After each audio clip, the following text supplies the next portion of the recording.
বন্ধুরা, কিছুদিন আগে ভারত সরকার E100 পেট্রোল লঞ্চ করার ঘোষণা করেছে। আর বর্তমানে ভারতের অনেক জায়গাতেই E20 পেট্রোল অলরেডি পাওয়া যাচ্ছে, যেটা ভারত সরকারের লক্ষ্য 2025 সালের ভিতরে যেন এই E20 পেট্রোল ভারতের সব জায়গাতেই পাওয়া যায়। তাই ভারত সরকার গাড়ি কোম্পানিগুলোর নির্দেশ দিয়েছে যে তারা যেন ফ্লেক্সিবল ইঞ্জিনওয়ালা বাইক 4 চাকা বানায়। তাই বন্ধুরা, আজকে আমরা এই ভিডিওতে এই E20 E100 পেট্রোলের মানে কি, আবার এই গাড়ির ফ্লেক্সিবল ইঞ্জিনটা কি, সেই বিষয়ে সম্পূর্ণ ভালোভাবে জানবো। কারণ এই বিষয়ে না জেনে আপনি যদি আপনার বাইক বা 4 চাকাতে এই E20 E100 পেট্রোল ব্যবহার করে ফেলেন, তাহলে কিন্তু আপনার গাড়ির অনেক বড় ক্ষতি হতে পারে। তাই আপনার শখের দামি বাইক বা 4 চাকাকে অনেক বড় ক্ষতির হাত থেকে বাঁচাতে এই ভিডিওটি সম্পূর্ণ অবশ্যই দেখুন। প্রথমে আগে জানা যাক যে এই E10, E20, E85 এর মানেটা আসলে কি। এখানে এই ইর পুরো অর্থ হলো ইথানল, বা যেটাকে ইথাইল অ্যালকোহল বলা হয়, বা যেটাকে সোজাসুজি বাংলায় বললে হয় মদ। যে মদ মানুষ খায় সেই মদ। এই অ্যালকোহল প্রধানত 3 প্রকারের হয়: আইসোপ্রোপিন অ্যালকোহল, মিথাইল অ্যালকোহল এবং ইথাইল অ্যালকোহল।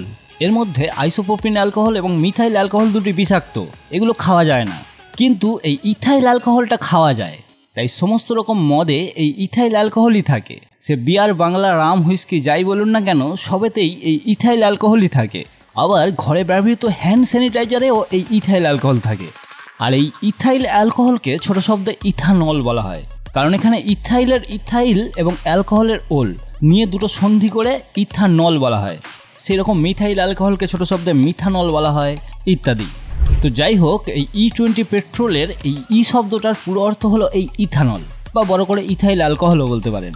আর ইর এই পরের নাম্বারটা মানে E20 পেট্রোল হলে এই 20টা বোঝায় যে সেই পেট্রোলে কতটা এই ইথানল মেশানো আছে। হ্যাঁ, এই ইথানলটা পেট্রোলের মতোই জ্বলনশীল পদার্থ, তাই এটা পেট্রোলের সাথে বিভিন্ন অনুপাতে মিশিয়ে গাড়িতে ব্যবহার করা যায়। তাই এই ইর পরের নাম্বারটা দিয়ে এটা বোঝায় যে সেই পেট্রোলে কতটা পরিমাণে এই ইথানল মেশানো আছে। যেমন ধরুন E10 পেট্রোল, তার মানে বোঝায় যে সেই পেট্রোলটা পিওর পেট্রোল নয়, তার মধ্যে 10% এই ইথানল মেশানো আছে। মানে ওই পেট্রোল 100 মিলিলিটার নিলে 90 মিলিলিটার থাকবে পিওর পেট্রোল এবং 10 মিলিলিটার থাকবে ইথানল। এরকম সেম ব্যাপার যদি E20 পেট্রোল হয়, তার মানে বুঝে নেবেন যে সেই পেট্রোলের মধ্যে 20% ইথানল মেশানো আছে। এরকম করতে করতে যদি E100 হয়ে যায়, তখন বুঝে নেবেন যে তার মধ্যে আর কোনো পেট্রোল নেই, সেটা সম্পূর্ণটাই ইথানল। ইউকে এবং ইউরোপের দেশগুলোতে গাড়িতে এই পেট্রোলের সাথে ইথানলের ব্যবহার অনেক আগেই শুরু হয়ে গেছে। ইন্ডিয়াতে 2022-এর দিকে পেট্রোলের সাথে এই 10% ইথানল মিশিয়ে E10 পেট্রোলের প্রচলন শুরু হয়। তারপরে 2023 সালের ফেব্রুয়ারির দিকে এই ইথানলের মাত্রা আরও 10% বাড়িয়ে মানে 20% করে E20 পেট্রোল ভারতের বাজারে আসে। বর্তমানে public sector oil marketing company সারা দেশ জুড়ে 1900-রও বেশি পাম্পে এই E20 পেট্রোল বিক্রি করছে। আর ভারত সরকারের লক্ষ্য এই E20 পেট্রোলটা যেন 2025 সালের মধ্যে ভারতের সব পাম্পেই পাওয়া যায়। আবার গত 15ই মার্চ কেন্দ্রীয় পেট্রোলিয়াম এবং গ্যাস মন্ত্রী হরদীপ সিং পুরী ইন্ডিয়ান অয়েলের একটা রিটেল আউটলেটে E100 ফিউল চালু করার ঘোষণা করেন।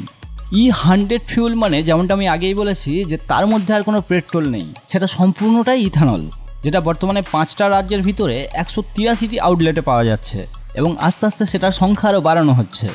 কিন্তু বন্ধুরা, এখন প্রশ্ন হচ্ছে যে এই পেট্রোলের সঙ্গে বা পেট্রোলের পরিবর্তে এই ইথানল ব্যবহারের উপর সরকার এত চাপ দিচ্ছে কেন? পেট্রোলের পরিবর্তে ইথানল ব্যবহার করলে আসলে কি লাভ হবে? দেখুন বন্ধুরা, পেট্রোলিয়াম, কয়লা, ন্যাচারাল গ্যাস এগুলো হলো ফসিল ফিউল, বা যেটাকে বাংলায় বললে হবে জীবাশ্ম জ্বালানি।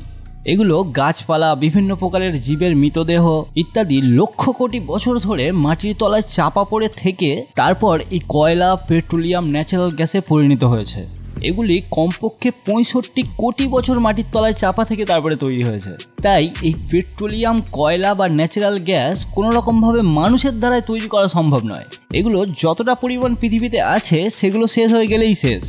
আর বর্তমানে যে পরিমাণে এই পেট্রোলিয়াম, কয়লা, গ্যাস ব্যবহার হচ্ছে, সেই অনুপাতে বিজ্ঞানীরা অনুমান করছে যে আগামী 50 বছরের ভিতরে পেট্রোলিয়াম, 53 বছরের ভিতরে ন্যাচারাল গ্যাস এবং 114 বছরের ভিতরে কয়লা পৃথিবী থেকে একদম সম্পূর্ণ শেষ হয়ে যাবে।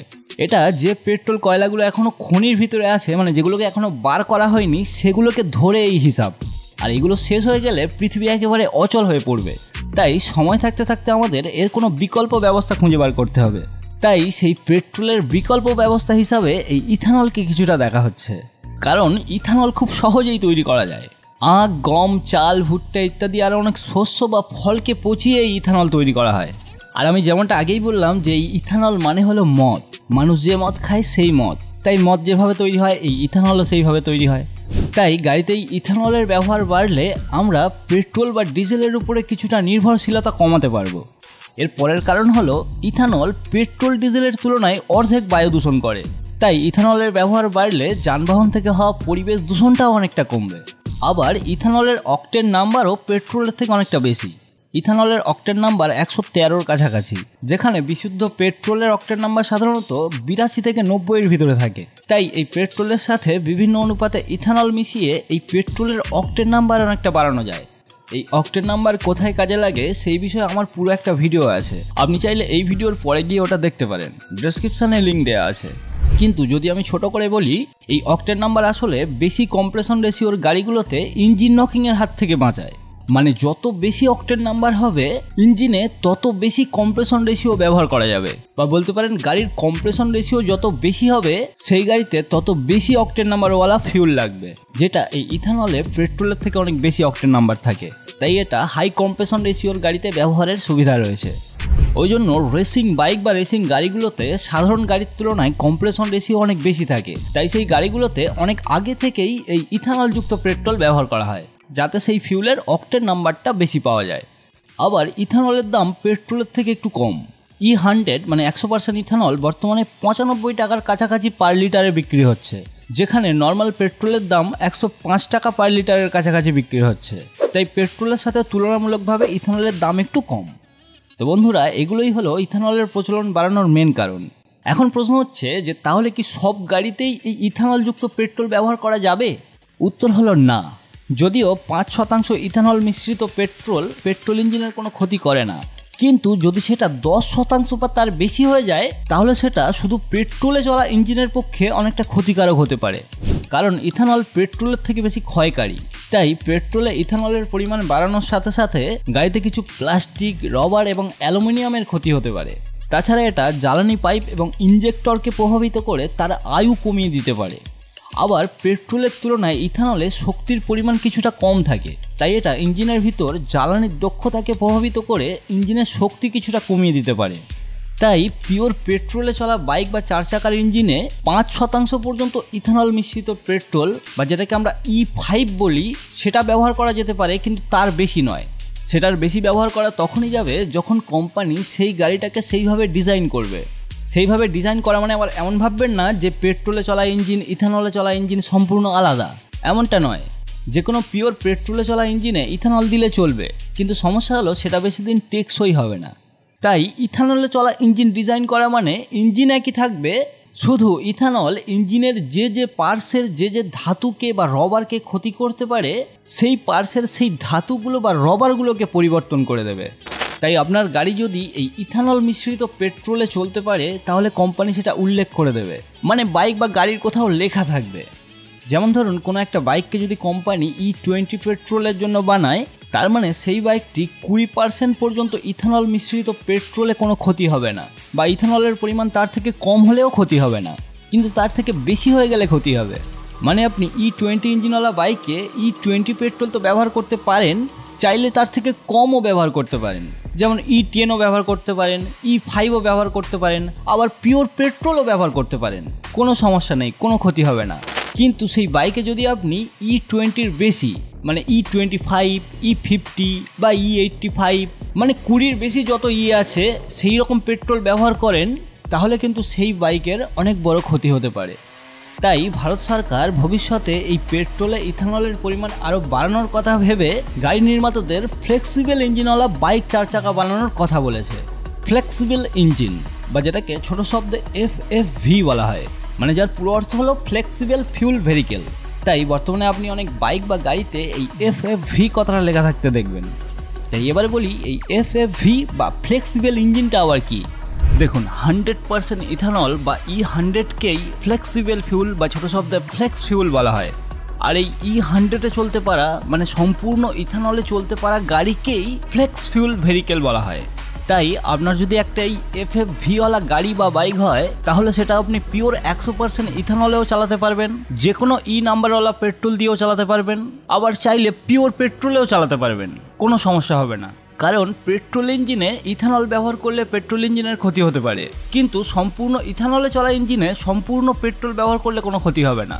তাই আপনার FFV ওয়ালা গাড়ি হলে পেট্রোল এবং ইথানলের মধ্যে যে কোনো কিছুই ব্যবহার করতে পারবেন। যদিও শীত প্রধান দেশগুলোতে ফ্লেক্স ফিউল মানে 85% ইথানল এবং 15% অ্যালকোহল, কিন্তু ইন্ডিয়াতে ফ্লেক্স ফিউল মানে 100% ইথানল। এর কারণ হলো ইথানল 11 ডিগ্রি সেলসিয়াস তাপমাত্রার নিচে গিয়ে জ্বলতে পারে না, কিন্তু পেট্রোল পারে। তাই শীত প্রধান দেশগুলোতে বেশিরভাগ সময়ই এই 11 ডিগ্রি সেলসিয়াসের নিচেই তাপমাত্রা থাকে। তাই সেই গাড়িগুলোতে 100% ইথানল বা E100 ব্যবহার করলে গাড়ি চালু করার সময় স্টার্টের প্রবলেম হবে। এই জন্যই 85% ইথানলের সাথে 15% পেট্রোল মেশানো থাকলে এই সমস্যাটা হয় না। ওই জন্য ব্রাজিল, US এর মতো দেশগুলোতে ফ্লেক্স ফিউল মানে 85% ইথানল এবং 15% পেট্রোল। কিন্তু ইন্ডিয়াতে যেহেতু সেই রকম ঠান্ডা পড়ে না, সারা বছরই প্রায় গরমই থাকে, তাই এখানে ফ্লেক্স ফিউল মানে 100% ইথানল। তাই এই FFV ইঞ্জিনওয়ালা গাড়ি ছাড়া আপনি এই E100 ফিউল কোনো গাড়িতেই ব্যবহার করতে পারবেন না। তো বন্ধুরা, আশা করছি ব্যাপারটা আপনি বুঝতে পেরেছেন। এই বিষয়ে আপনার কোনো মতামত থাকলে নিচে কমেন্ট করে জানান। দেখা হচ্ছে পরের ভিডিওতে।